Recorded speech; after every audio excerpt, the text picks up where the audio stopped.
कभी गंगा किनारे जाकर डांस कर लेने से कोई मुख्यमंत्री बन जाए तो सबसे बड़ा डांसर भारत का प्रधानमंत्री बने, सबसे बड़ा डांसर भारत का प्रधानमंत्री बने। विपक्ष के लोगों के पास कोई मुद्दा नहीं है, इसलिए अनर्गल बातों को लेकर आपके बीच आएंगे। जीरो से राहुल गांधी जी की यात्रा की शुरुआत हुई थी और जीरो पर जाकर उनकी यात्रा समाप्त हो गई है। उनको जब लाभ मिल रहा था तो परिसीमन उनके लिए ठीक था, 71 में जब लाभ मिला तो परिसीमन ठीक था और शुरुआती दौर में हमारी आबादी कम थी। जब अब हमारी आबादी बढ़ रही है तो अब करें कि नहीं, अब तो भोज बंद हो जाएगा। नमस्कार, मैं सिर्फ और आप देख रहे हैं आर्यन खबर। देखिए, अभी हमारी जो मौजूदगी है पटना के मिलर हाई स्कूल में है और पटना के मिलर हाई स्कूल में संवैधानिक अधिकार और परिसीमन सुधार की महारैली का आयोजन किया गया था। राष्ट्रीय लोक मोर्चा के राष्ट्रीय अध्यक्ष उपेंद्र कुशवाहा ने इस महारैली का आयोजन करवाया था और तमाम देख सकते हैं कि हजारों की संख्या में यहाँ भीड़ मौजूद थी और उपेंद्र कुशवाहा के इस परिसीमन महारैली को सफल बनाया गया। लेकिन वहीं आपको बता दें कि इसमें उपेंद्र कुशवाहा ने अपने संबोधन में बड़ी बातें कही है, कई ऐसी बातें कही है जो लोकसभा चुनाव को लेकर और विधानसभा चुनाव को लेकर बड़ी बात है। सुनाते हैं आपको उपेंद्र कुशवाहा के उन बयानों को। आप सब लोगों से भी आग्रह है, एनडीए के पक्ष में वातावरण जो है उसको और तेज करिए और मजबूती दीजिए। भारत की सरकार, राज्य की सरकार मिलकर जो काम कर रही है, बिहार के सामने ऐसा सुनहरा मौका शायद अगर चूक गए तो कभी ऐसा मौका नहीं आएगा, कभी ऐसा मौका नहीं आएगा। हमारे प्रधानमंत्री जी ने बार बार कहा है कि भारत को विकसित राष्ट्र बनाना है और भारत विकसित राष्ट्र तभी बनेगा जब बिहार विकसित राज्य बनेगा। बिहार विकसित राज्य बनेगा तो बिहार के विकास की दिशा में दोनों सरकार मजबूती से काम कर रही है। बिहार के माननीय मुख्यमंत्री जी ने निरंतर काम किया है, हर तरह से काम किया है, बताने की जरूरत नहीं। अभी हाल के दिनों में जो कुछ निर्णय हुए हैं, उन निर्णयों के कारण जो विपक्षी पहले ही से चारों खाने चित हो गया है, चारों खाने चित हो गया है। पेंशन की राशि को बढ़ाने का काम करना, बिजली फ्री करने का काम करना, मानदेय कई समूह का मानदेय बढ़ाने का काम करना, तो यह सब काम और बाकी भी सड़क बनाना हो, बिजली का काम हो, निरंतर माननीय मुख्यमंत्री जी हर तरह से कर रहे हैं। इसलिए दोनों सरकार मिलकर अच्छा काम कर रही है। तो हम अभी तक जितने काम हुए हैं, हो रहे हैं, उसके लिए मुख्यमंत्री जी का भी हृदय से, इस मंच से, अपनी पार्टी की ओर से धन्यवाद करते हैं और आदरणीय प्रधानमंत्री जी का भी धन्यवाद करते हैं और आपसे अंत में आग्रह करते हैं कि आप सब लोग जाइए और एनडीए के पक्ष में माहौल बनाइए, वातावरण बनाइए, ताकि जो लक्ष्य हमारा है फिर से एनडीए की सरकार बने। एनडीए की सरकार नीतीश कुमार जी के नेतृत्व में बनाने में हमको कामयाबी मिले। विपक्ष के लोगों के पास कोई मुद्दा नहीं है, इसलिए अनर्गल बातों को लेकर आपके बीच आएंगे। अभी एसआईआर का मुद्दा लाया, कोई मुद्दा ही नहीं है। एसआईआर का मुद्दा, जीरो से राहुल गांधी जी की यात्रा की शुरुआत हुई थी और जीरो पर जाकर उनकी यात्रा समाप्त हो गई है, कोई मतलब नहीं है। एसआईआर के नाम पर बिहार की जनता को बरगलाने चले थे, लेकिन बिहार की जनता नहीं बरगलाने वाली है। और आरजेडी का तो कहना ही क्या, आरजेडी का कहना ही क्या। इनको तो न कोई विकास से लेना देना है और न इनको और कोई बात से लेना देना है, तो कुछ भी अनर्गल बात। हम कभी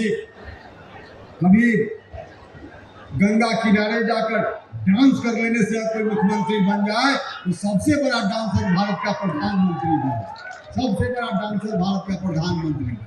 अरे भाई, आप अपनी छवि भी जरा ठीक रखिए। क्या लफुआ की तरह डांस करते हैं? डांस करने की कोई जगह हो उस तरह से तो कीजिए, एंजॉय कीजिए, इस पर रोक नहीं। नाचना कोई बुरी चीज नहीं, नाचना बुरी चीज नहीं, लेकिन जिस तरह से लफुआ की तरह प्रदर्शन कर रहे हैं तो आपकी खुद की छवि भी गलत जा रही है। आप उम्र में छोटे हो इसलिए सजेशन भी दे रहे हैं। छवि को बना के रखो, बचा के रखो। अभी तो कहीं से कोई दाल नहीं गलने वाली है। नीतीश कुमार जी मुख्यमंत्री है, रहेंगे तो किसी की कोई दाल नहीं गलने वाली है। विपक्ष लाख छटपटा ले, कुछ नहीं होने वाला है। लेकिन उन लोगों का काम ही यही है, कुछ अनर्गल बात बोलेंगे और बिहार की जनता को बरगलाने का प्रयास करेंगे। भाई के बीच में आप सब रहते हैं तो बरगलाने वालों से सचेत कर लीजिए, उसको समेट लीजिए। दुनिया की कोई ताकत एनडीए को शिकस्त देने का काम नहीं कर सकती है, नहीं कर सकती है। हम तो यह कहते हैं कि जो रिजल्ट हुआ लोकसभा में उससे कई गुना बेहतर रिजल्ट विधानसभा में होगा। और लोकसभा में भी रिजल्ट हुआ, ठीक हमारे एक साथी बोल रहे थे, जहां कहीं भी एनडीए हारा विपक्ष के चलते नहीं हारा, एनडीए जहां भी हारा विपक्ष के चलते नहीं हारा। हमारी टीम में ही कुछ लोग थे जो अपने ही तरफ गोल करने में लग गए, इसके चलते हमारी टीम हार। अब सेल्फ गोल कीजिएगा, कोई एनडीए तो हारेगा, तो सेल्फ गोल करने वालों से सावधान। हम उनको कहना चाहते, भैया मुख्यमंत्री बनने के लिए जब सरकार बनेगी, अभी तो नीतीश जी मुख्यमंत्री हैं, तो उस दौर में होकर अपने तो कुछ रूप में सोच करके क्या जरूरत, सरकार बनाइए।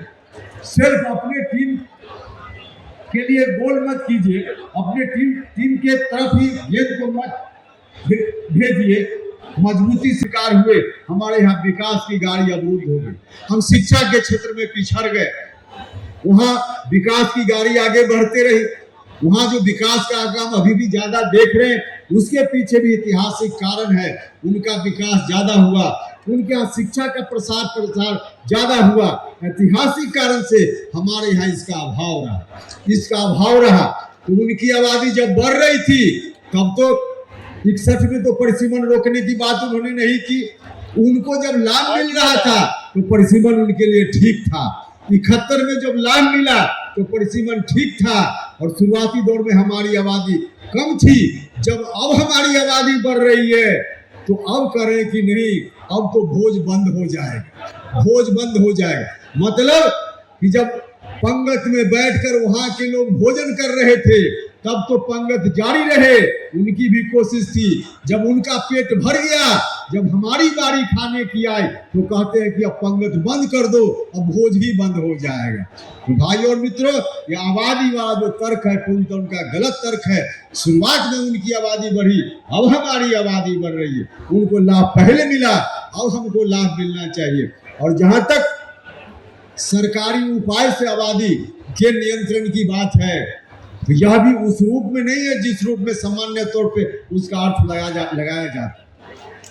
कोई भी व्यक्ति, कभी भी कोई माता पिता अपने बच्चा को यह सोचकर जन्म नहीं देता है कि हमारा बच्चा जन्म लेगा तो हमारे राज्य की आबादी बढ़ेगी और परिसीमन में लोकसभा क्षेत्र की संख्या बढ़ेगी।